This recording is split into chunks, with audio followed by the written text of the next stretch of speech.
तो चलिए शुरू करते हैं आज की क्लास को। जैसा कि मैंने आपको पहले ही बता दिया है कि आज के वीडियो के अंदर मैं एक वीडियो के अंदर आपको पूरी चैप्टर को कंप्लीट कर दूंगा। हमारा जो पूरा फोकस रहेगा वो आपके NCERT कक्षा 11 रसायन विज्ञान के चैप्टर नंबर 1 को अपन इस पूरे वीडियो के अंदर क्लियर करने वाले हैं। ठीक है, तो हम सबसे पहले शुरुआत करेंगे रसायन विज्ञान का विकास किस प्रकार से हुआ। तो विकास की अपन बात करें तो बच्चों, जैसा कि आपको पता है कि आज आप लोग जितने भी सारी चीज़ें देख रहे हैं ना, उन सभी का विकास हमारे से पहले पूर्वजों ने अपने अनेकों अध्ययन के पश्चात इसको प्राप्त किया। कभी कभी आप लोग फैक्ट वगैरह देखते होंगे तो उसमें आपको पता होगा कि जैसे मान लीजिए सपोज कि बल्ब का आविष्कार हुआ, तो बल्ब के आविष्कार के लिए हजारों बार एक्सपेरिमेंट को फेल हुआ, तब जाके वो एक एक्सपेरिमेंट जो आपका लास्ट में जो सक्सेस हुआ, जिसने अपना नए इनोवेशन किया। इसी प्रकार से जो केमिस्ट्री जो आज आप और हम देख रहे हैं और जो आने वाले में जो केमिस्ट्री होगी, उसमें आपको काफ़ी सारे डेवलपमेंट देखने को मिलेंगे। जैसा डेवलपमेंट आज है वैसा भविष्य में नहीं होने वाला, उससे काफ़ी ज़्यादा वहाँ पर आपको डेवलपमेंट देखने को मिलेगा। तो अपन थोड़ा सा इसके इतिहास के बारे में चर्चा करेंगे और मैं आपको पूरा दावा दे रहा हूँ, 101% गारंटी दे रहा हूँ कि इस वीडियो को देखने के पश्चात में या इन क्लासेज को देखने पश्चात में आपको चैप्टर नंबर 1 से संबंधित किसी प्रकार का कोई डाउट आपके पास में नहीं रहने वाला, क्योंकि मैं आपको कंप्लीट साथ के साथ में नोट्स लिखाते जाऊंगा। तो कॉपी पेन अपने हाथ में रखिए, फुल डिटेल के साथ में अपने इस चैप्टर को कंप्लीट करने वाले हैं। स्पेशली ये वीडियो है अपने हिंदी मीडियम के बच्चों के लिए, ताकि उनको कहीं और इधर उधर भटकने की आवश्यकता नहीं पड़े। ठीक है, चलो भाई शुरू करते हैं अपन। तो सबसे अब मैं आपको साथ ही साथ नोट्स लिखाते जाऊंगा, तो आप लोग साथ के साथ में नोट करते जाएंगे और टॉपिक को समझते जाएंगे। ठीक है, अगर आप लोग लग रहे हैं कि आपका टाइम खराब हो रहा है तो आपको इंटू 2 की स्पीड में इस वीडियो को देख लेना है। चलिए भाई अपन शुरू करते हैं। रसायन विज्ञान का विकास, रसायन विज्ञान का विकास। सबसे पहले अपन इसको शुरू करें यहाँ पर, रसायन विज्ञान का विकास। तो देखिए, इस विकास की अपन बात करें तो इसका विकास शुरू होता है लगभग 1300 BC से 1600 BC, 1300 BC से लगभग 1600 BC के आसपास में इसका विकास बताया जाता है। केमिस्ट्री जो ग्रीक शब्द है वो कीमियो से बना है। ग्रीक शब्द कौन सा है? कीमियो। और कीमियो का मतलब होता है बॉन्डिंग। कीमियो का मतलब होता है बॉन्डिंग या किसी चीज़ के साथ साथ में जुड़ना। और हमें पता है सर केमिस्ट्री मिलती किससे? आपस में जुड़ने से, यानी कि बॉन्डिंग के द्वारा केमिस्ट्री का प्रोडक्शन हुआ है। जो ये ग्रीक शब्द है कीमियो यानी केमिस्ट्री, उसी से इसको लिया गया, जिसका अर्थ होता है चीज़ों को आपस में जोड़ना। ठीक है, तो उस समय जो विकास हुआ था वो औषधि के रूप में हुआ था।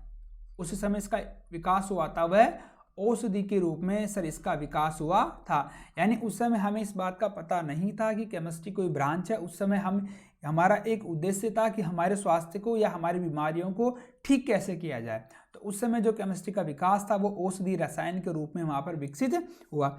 लेकिन हमारे भारत के अंदर जब हमने इसकी खुदाइयाँ की, जैसे आपको पता है जैसे मोहनजोदड़ो है, हड़प्पा है, या जो हमारे इससे पहले की जितनी भी सभ्यता हैं जिनका हमारे पास में अवशेष प्राप्त हुए हैं, तो वहाँ से हमें पता लगता है कि यार उस समय भी उन लोगों को इस केमिस्ट्री के बारे में अच्छे से पता था।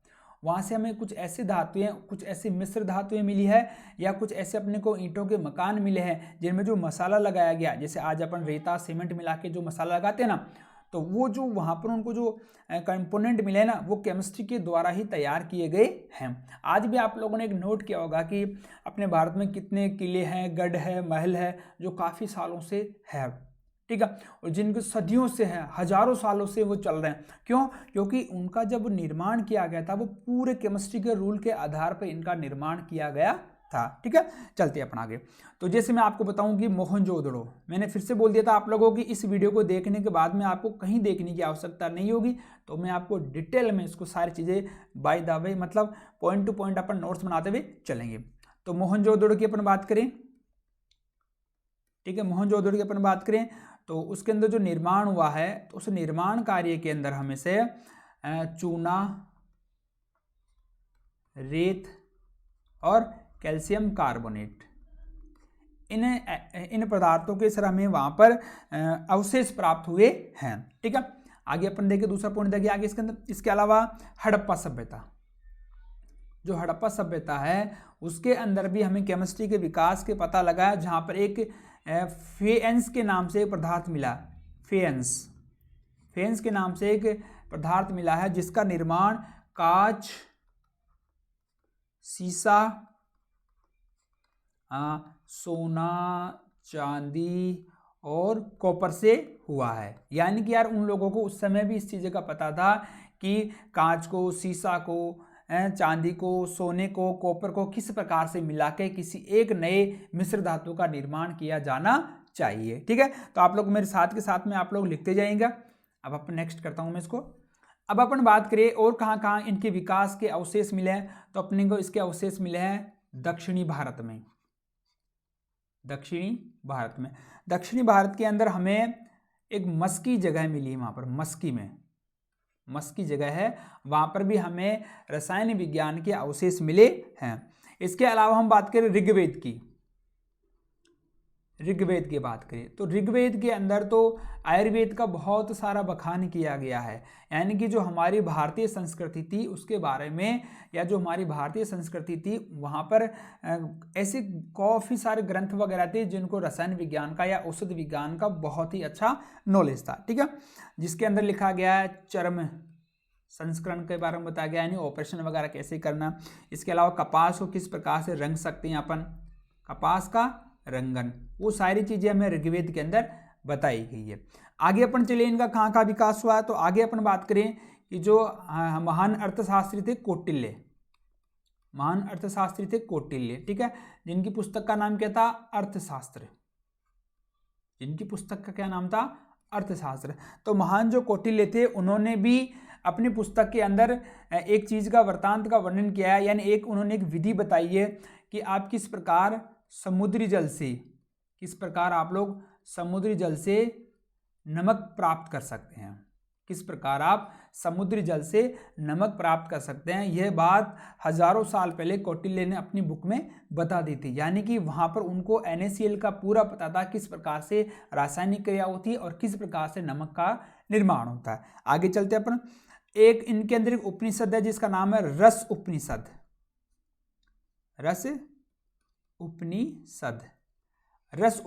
के अंदर हजारों साल पहले हमारे ऋषि मुनियों ने बता दिया था कि किस प्रकार से बारूद का निर्माण होता है,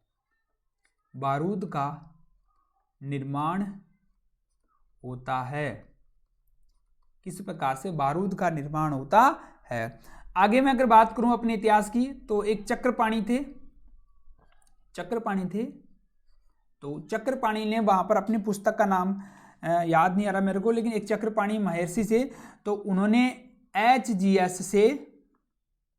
HGS की खोज की। सबसे पहली बात बताऊं, HGS की वहां उन्होंने खोज की, यानी जिसके बारे में आज भी लोग अच्छे से नहीं जान पाते हैं, वो सारी चीजें उन्होंने उसी समय बता दी। HGS यानी मर्क्यूरिक सल्फाइड के बारे में बताया, तथा साथ में साबुन की खोज भी इन्होंने की थी। साथ में साबुन की खोज का श्रेय भी इन्हीं को जाता है। यानी कि जो हमारा जो प्राचीन इतिहास है वो काफी संपन्नशील है। इसके अलावा मैं बात करूं, एक महर्षि कश्यप थे, या जिनको अपन कणाद भी कहते हैं, ठीक है, कणाद।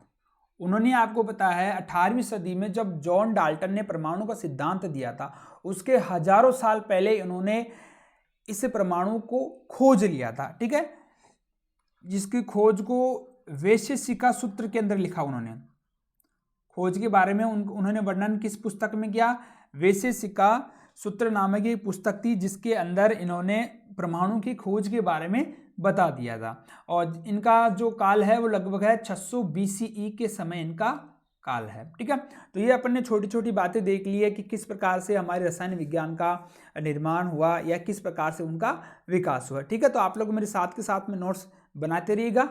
चलिए आगे चलते हैं। अब मैं आपको कुछ छोटी छोटी बातें बताता हूं, क्योंकि आप क्लास 11 के फ्रेश विद्यार्थी हैं, आप कक्षा 10 पास करके आए हैं, तो आपके लिए चीज़ें जानना बहुत ही जरूरी है।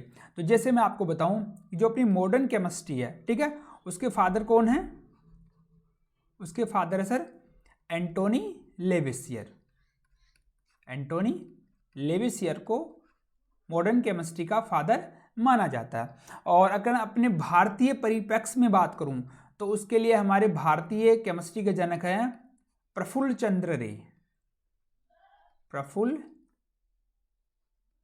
चंद्र रे। थोड़ा राइटिंग में थोड़ी सी दिक्कत हो सकती है, लेकिन आप लोग थोड़ा इसका देख लें, ठीक है। इनको भारतीय या आधुनिक भारत में रसायन विज्ञान का जनक भी कहा जाता है। इनकी एक पुस्तक थी जो काफी इंपॉर्टेंट पुस्तक है, आप लोगों को पता होना चाहिए, history of the Hindu chemistry.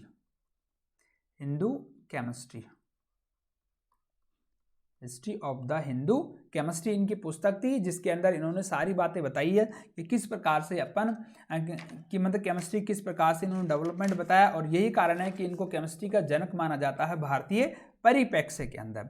अब मैं और आपको बात करूं कि रसायन विज्ञान के अपन कुछ और आगे चल रहे हैं अपन, तो मैं पेन चेंज करता हूँ यार। आगे अपन बात करें कि रसायन विज्ञान का वाकई में महत्व क्या है। रसायन विज्ञान का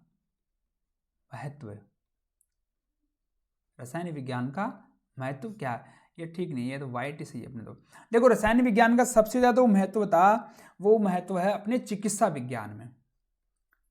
सबसे ज्यादा महत्व कहाँ है बच्चों?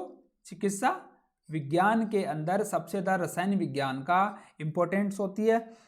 इसके अलावा ऐसी बहुत सारी यार ऐसी बीमारियां हैं, साध्य है, असाध्य बीमारियां हैं, या जितनी भी आप लोग बेटा मेडिसिन देखते हैं, टैबलेट देखते हैं या कोई दवाई देखते हैं, उनका निर्माण डायरेक्टली या इनडायरेक्टली तरीके से अपने केमिस्ट्री के द्वारा ही उनका निर्माण होता है। यानी कि विभिन्न पदार्थों की एलिमेंट्स को, कंपाउंड को, मिक्सचर को, ये सारी चीजें मैं आपको इस चैप्टर में क्लियर करूंगा। इन्हें सभी को एक निश्चित अनुपात में मिलाते हैं, किन किन मेथड के साथ में, किन किन कैटेलाइसिस के साथ में इनको मिलाकर एक फिर दवाई का निर्माण किया जाता है, ठीक है। जैसे मैं एक दो दवाइयों को नाम बताऊंगा आपको, जो आपको आना चाहिए। जैसे कैंसर की दवाई, तो देखिए कैंसर की दवाई का नाम मैं बता देता हूं आपको,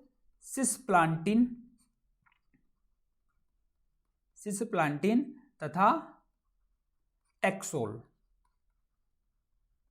सिस्प्लांटिन तथा टैक्सोल है। और एक HIV एड्स के लिए भी औषधि है जिसका नाम भी आपको आना चाहिए, AZT। ये एक औषधि है जो एड्स को मतलब कि बता सकते हैं अपन, इसको थोड़े उसके प्रभाव को कम करती है। एजिडोथाइमिन ये दवाई है, ठीक है। तो अपना पहला पॉइंट हो गया। पहला पॉइंट था हमारा कि इसका विकास किस प्रकार से होगा, पहला पॉइंट हमने देख लिया। अब अपन चलते हैं पॉइंट नंबर 2 की ओर।